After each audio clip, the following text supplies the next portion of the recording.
नमस्कार. आपल्या उजनी धरण अपडेट न्यूज चॅनलमध्ये आपल्या सर्वांचं मनापासून स्वागत. आज 26 जून 2025.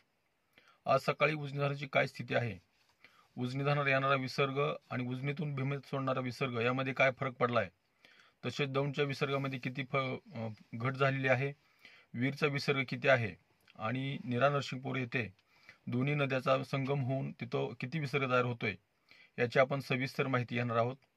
सकाळी 6 वाजता उजनी धरणाची एकूण पाणी पातळी 495.300 मीटर, तर एकूण पाणी पातळी ही 101.13 TMC आणि उपयुक्त साठा हा 1061 दशलक्ष घनमीटर अर्थात 37.47 TMC. आणि टक्केवारीकडे जर बघितलं तर टक्केवारी गेल्या 4-5 दिवसामध्ये उजनी धरणाची जवळपास 10% पाणी कमी झालेलं आहे.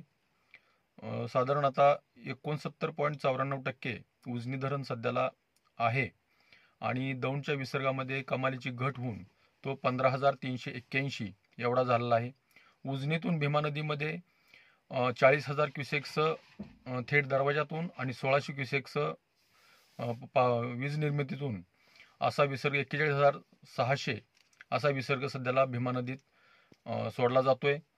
आणि नीरा नदीमध्ये वीर धरणातून 18,375 क्युसेकचा विसर्ग सध्याला नीरा नदीमध्ये सोडला जातोय. तो भीमेत संगमेतून मिसळला जातोय. तिथं 64,300 क्युसेकचा विसर्ग तयार झालेला आहे. आणि सध्याला बघितलं बंडघाटच्या विसर्गामध्ये बी घट झालेली आहे. वर जरा थोडासा पावसाने विश्रांती घेतल्याचे चिन्ह दिसत आहेत. 2 धरणं सध्याला 100% झालेली आहेत.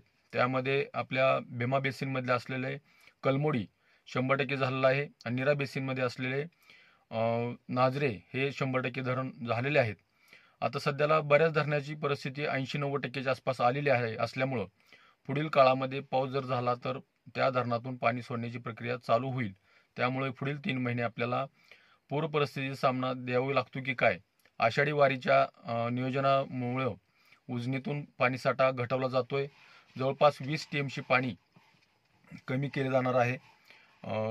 त्यामुळं जरी अचानक पाऊस जास्त झाला तरी पूर परिस्थिती वारीच्या काळात पूर परिस्थिती निर्माण होऊ नये म्हणून उजनी प्रशासन काळजी घेताना दिसतंय. परंतु कालवा बोगदा 900 क्युसेकचा आहे, परंतु कालव्यातून केवळ 800 क्युसेकचं एवढं पाणी सोडल्यामुळं पाणी अतिशय संत गतीने पुढं सरकत असल्यामुळं पाणी पोचलेलं नाही. आणि सीनामाडा उपसा सिंचन असेल किंवा दहेगाव उपसा सिंचन असेल ह्या योजना अद्यापही चालू केलेल्या नाहीत. खरं तर योजना चालू करून ठिकठिकाणच्या शेतकऱ्यांना ते पाणी पोचलं गेलं पाहिजे. काही भागात पाऊस नसल्यामुळं बरीच पिकं वाळून चाललेली आहेत. आता हे नदीत पाणी सोडून देणं गरजेचं आहेच, परंतु त्याचबरोबर या योजनाही चालू करणं गरजेचं आहेत. अशाच उजनीच्या ताज्या घडामोडीसाठी ताज्या अपडेटसाठी आपल्या उजनी धरण अपडेट न्यूज चॅनलला लाईक करा, सबस्क्राईब करा, शेअर करा. उजनी धरण अपडेटसाठी बेंबळेहून सिद्धेश्वर शिंदे. धन्यवाद.